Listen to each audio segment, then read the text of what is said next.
Hi, everyone. Pleasure to be here. I am Kristina Prokop. I am the co-founder of Eyeota, a Dun & Bradstreet company. And we are focused on providing global audience solutions for omnichannel advertising. So I come from the data side of the house.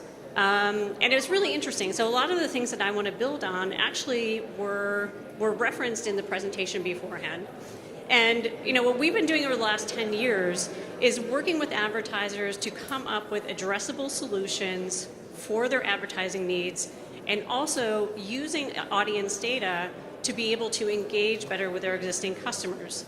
So as we embark on this journey and this new horizon that stands before us with a cookieless world, I wanted to talk to you today through some very specific tactical things that our clients are doing today and that we're working on that give you viable options beyond the cookie. So first I want to kick off, as you know, we have a poll here, and I want to kick off by asking everyone, are you testing cookieless solutions today? A little bit similar to the question before, but here I really would love to know, currently, actively testing, investing resources, investing brain power in looking at ways of testing to make sure that your data strategies will be applicable when these changes and as these changes happen. So just to set the scene, set the stage a bit, what I'm going to do today is walk you through some of the background, walk you through a couple statistics, and then walk into some of the use cases. So obviously, as we look at the market today, we have a lot of challenges ahead of us, whether that stems from third-party cookies, whether that is looking at the changes from app accessibility, data accessibility through Apple, or whether that's the ongoing privacy challenges, oh, not challenges, rightfully so, the changes that the industry is going through. So these are all things that all of us work through every day. And the thing that I want to underline here is that everyone in this room, whether you are a publisher working on monetization strategies, whether you work at a DSP, an SSP, work on the data side, whether you're planning programmatic strategies, data strategies, if you're trafficking and managing and optimizing campaigns, it's all of our job in this room to lead our companies and our customers through these changes and really lead them down these paths. Because as we see from a lot of the interactions with and a lot of the speakers that we'll be hearing today and tomorrow, it is a path that we have to go down together, and it's dependent on all of us collaborating. So if we look at all these challenges we have and the kind of some of the headwinds that we have, whoops. On the other hand, consumers are still at a rate in interacting with brands at an unprecedented rate of digital activation. So they are working with brands, whether that's communicating with brands, whether it's through their mobiles, whether it's through connected TV, digital out of home, traditional online activity. And it's a real challenge for brands to be able to stand out in this new environment. And it's all really going to be based on how they manage their data. So I want to share a few statistics with you. And I'm going to start off, this is a Singapore-based survey, and obviously a very connected market. 90% of the respondents in Singapore are actively purchasing online. And 65% have said that they expect a certain level of personalization. And 60% of those said that that personalization, and this is the most important part, will lead to them being a more active and a returning customer. So now the interesting part is there's actually quite a disconnect. So similarly, in a poll looking at how businesses perceive how they're doing in terms of personalization versus what consumers are feeling, you will see a very, very big disparity here. So 62% of businesses think that they are doing a good job at personalization, while only 15% of consumers feel like they are receiving personalization. So this is obviously a huge discrepancy, but this is really exciting because this is where the opportunity is for improvement. This is where all of us can use data to bridge that gap and more effectively use audience solutions to turn these consumers into returning and more valuable customers. So now what I'm going to walk you through are 3 different strategies that APAC businesses can use and can start testing today to work through what their future might look like from a data perspective in a cookieless future. So I'm going to talk through first-party data strategies first, then look at the walled garden environments, and then last but certainly not least, into audience data. And we'll talk a little bit about the benefits and the challenges of each of those. So first-party data, as we were just talking about, as they were just talking about in the session before, is something everybody is very familiar with. This is the ability that brands have to collect data in the direct one-to-one connections they have with their customers. So that may be things like an email address, a name, what your purchase activity was on that website. And the benefits of this is obviously this is the data that cannot be replicated by anyone else. This belongs to you and only you. It is a view into the customer that is your little pot of gold. So that's what really makes it a absolutely non-negotiable first step in creating data strategies for the future. Now there are some challenges also. Perfect segue into what I was going to talk about today. They mentioned some of these before. You have the challenges of scale. Not only the scale of how many touch points do you have with those users, what information are they actively sharing with you, but also the frequency with which you see those users and can reactivate with them. So limited a bit in scale, can be used in a lot of environments where people are logged in, and you can use it. It's a very effective tool for marketing and advertising to existing customers.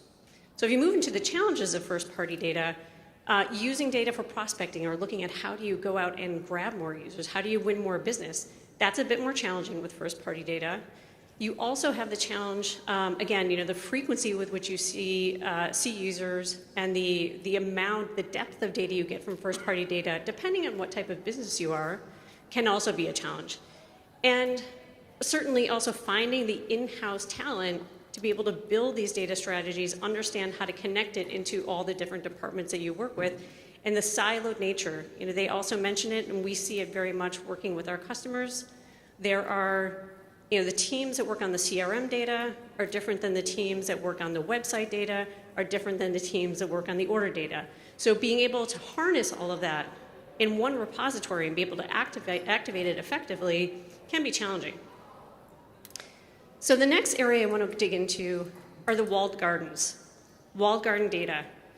So, this is the data and activation of data through primarily a lot of the social channels you see, whether that's Facebook, TikTok, whether it's through Amazon, and now some of the retail media networks that are very quickly overtaking the programmatic landscape.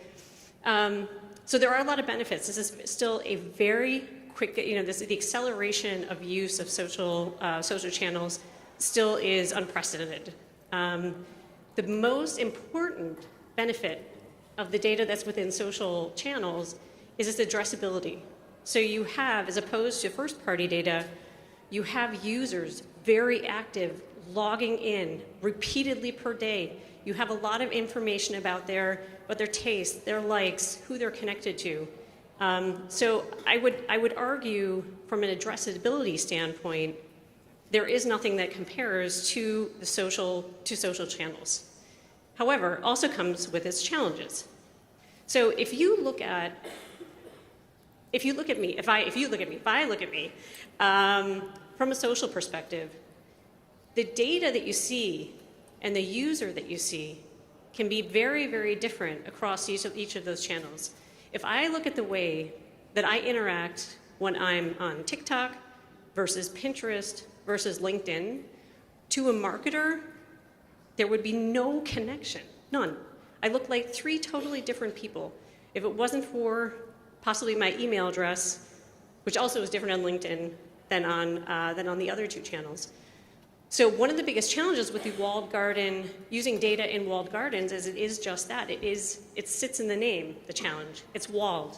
There's no insight into how that data is composed, what is actually beyond that closed wall of the social channel that you're targeting into. And that can really be, so if you want to look at integrated data strategies, that makes it very complicated because you cannot pull any of that data and really understand how it fits into your overall strategy. And it's also, you have no idea whether a TikTok and a Facebook, if they are classifying audiences in the same way. So if you have an intender or an interest segment in one, you have no idea whether that's classified the same in the other. So now I want to talk a bit about audience data. And audience data, this is the data asset that bridges across channels. So it's essential, audience data, or otherwise known as third-party data, is really focused on taking a large multitude of different types of data sources attached to different types of identifiers and activating that across all channels. So whether that's across social, whether that's across display, video, out of home. So this is really one of the data strategies that bridges across mediums. So one of the benefits of that are really that breadth of the data, the availability to be able to use it across channels. Some of the challenges are a lot of the work that you have to do to understand how the data is sourced, how does it work from a privacy perspective, what does it look like in market, what data is actually available at scale in Singapore, in the Philippines, in Malaysia, as opposed to in the US. So what I want to do is just walk through a quick example. Let's say there's a department store, they have a consumer, her name is Susan, and they may know her email and her address and her buying activity. They know she's very active, actively buys housewares and beauty products, but what they don't know is that she works in finance, that she is regularly travels to Europe, that she's a fitness buff. So all of these are opportunities to target her and engage with her, upsell her across different products in the portfolio, and be able to really draw her in a more engaging way. So now I want to do a quick bit of myth busting. I've been asked a lot over the last months, third-party data is dying. Is it dying? And the myth that I want to bust today is just clarify, third-party cookies do not equal third-party data. And that is a really important differentiation. A third-party cookie is an identifier. It is just the connection that I have to a user to be able to find them again. Now, many of you know and are using other identifiers today. Doesn't mean that the landscape isn't going to change. I don't want to say that nothing is going to change in terms of the scale or what third-party data will look like in the future, but it is not disappearing, and it will remain a very, very important part of overall data strategies. So if we look at the future-proof, the future-proof readiness of audience data, although the third-party cookies are being phased out, and we know that first-party data, and we'll talk a little bit about this in the Q&A session, first-party data, as valuable as it is, will not be enough. That is where third-party data will remain filling this important cornerstone of data strategies that attaches data to all different types of identifiers, whether those are mobile ad IDs, whether those are hashed emails, IP addresses, and so on and so forth. So there is a very big future for third-party data in the future, and it's one of the testing strategies that I would really ask everyone to continue between the first-party data build, between testing in social environments and walled gardens, and looking at what audience strategies will be applicable for your businesses in the future. So I wanted to walk you through two quick case studies. The first is from IBM. So what we did with them is they've been very active. Again, I think we saw there are some brands who are very actively testing. There are some who are still trying to figure out what are those baselines they want to test. IBM's been doing a great job in looking towards the future. And what they came to us, the challenge they came to us with was, how can we use the power of contextual? Because I don't know, many of you probably know that contextual is a great tool. The problem is it's always linked to one page load in the context of that page. You can't link that into an audience targeting concept. So what we did with IBM, they wanted to take the power of contextual and link that into a targetable identifier so they could build audience segments off of that. And the results were fantastic. So what it resulted in was, compared to regular behavioral targeting, provided a 46% improvement and a 23% improvement off the back of a regular contextual segment that they were targeting. So great results were there. Again, most importantly, something that can be used in the future. So the other success story was with an auto brand. They had been, they wanted to market a new SUV to intenders in market, specifically through Facebook. So what happened is they were testing through Facebook. They weren't completely happy with the performance of the native data that was within Facebook. So they asked us to create an audience that they could use based on targeting data in the Facebook environment. Again, the results, very strong. No matter what metric you looked at, whether that was the view rate, whether that was the lower, whether that was the CPC or the click rate, I do agree, maybe not the best metric in the world, but it is one of the ones that we have to work with. So what I want to leave you with today are a couple of takeaways. Number one, privacy-centric personalization is really possible, and it will remain viable in the future. And you can use the right audience data for your strategies as we work through these fundamental shifts we're going through in the next year. Second, third-party cookies will be going away. There's no question about that. But audience data will remain, and third-party data. So work very actively to get this involved in your strategies. And the most important thing you have to imagine is, as great as first-party data is, it won't be enough to address your entire market. That's why you really have to work beyond and in coordination with your first-party data strategies. And last but not least, this is really a plea on everyone in this room, is embrace these solutions and start testing today. And I'll just repeat what I said earlier, is that it is really all of our jobs in this room, and it is our huge opportunity. I want to underline that this is not just a challenge, this is not just the world is ending or close to ending, but this is really a very big opportunity for all of us to get it right for our businesses and for our customers that we're servicing every day. So thank you very much for your time and attention.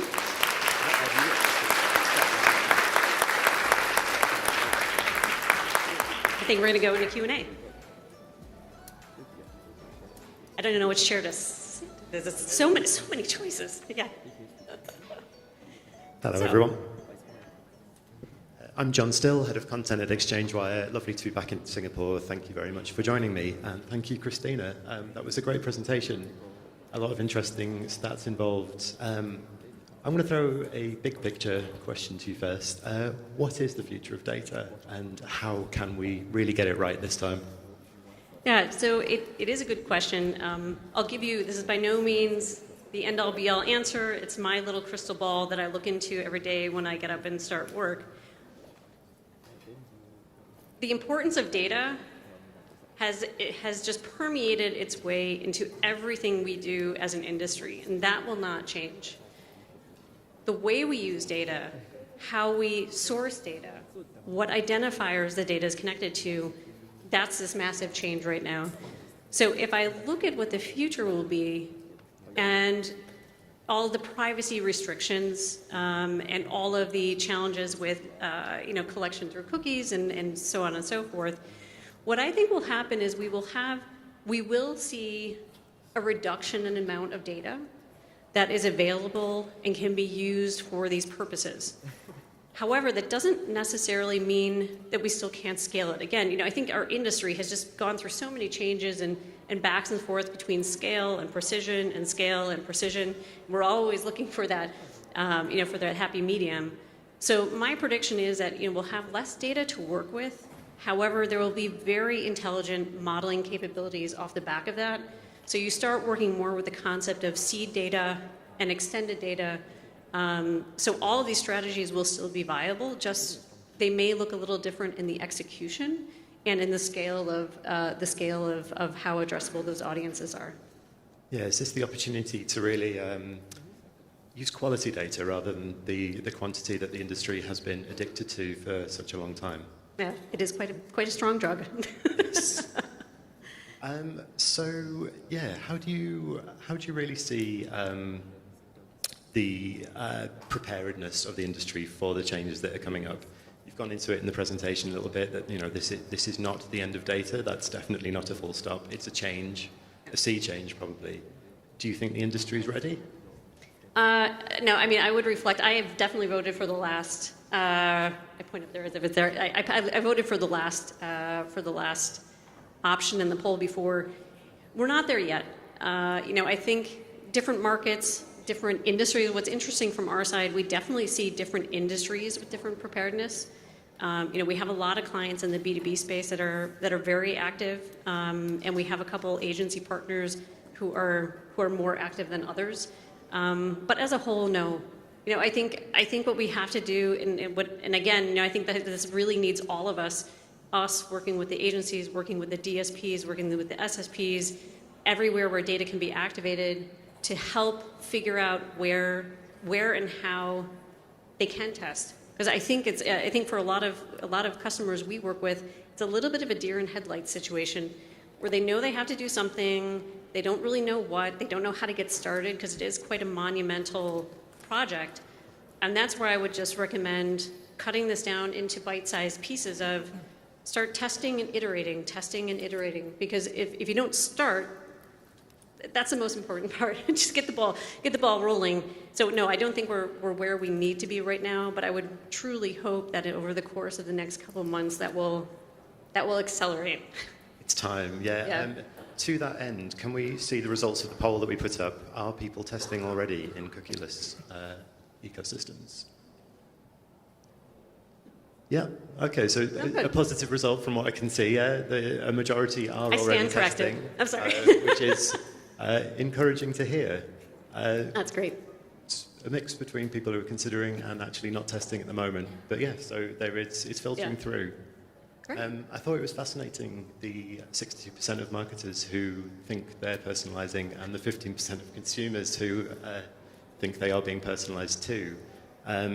Is this a chance for the industry to correct that disconnect? Oh, absolutely. To be honest, I don't even know how that gap gets so wide, as wide as it is. But yes, it's a huge opportunity. Because as we use, if they can use data to truly get those customers at the point where they're feeling like they're getting better recommendations, they feel like things are being personalized to them, then that's the point where they become more loyal customers and become more engaged. And if I think about my personal activity online, we live in a world where there's such a huge choice of products and services, and I, for one, I know it. I am very, I love seeing personalization because it helps me, weave through and then kind of, filter through all of the noise and all of the products that are out there to find things that are truly, truly interesting for me as an individual.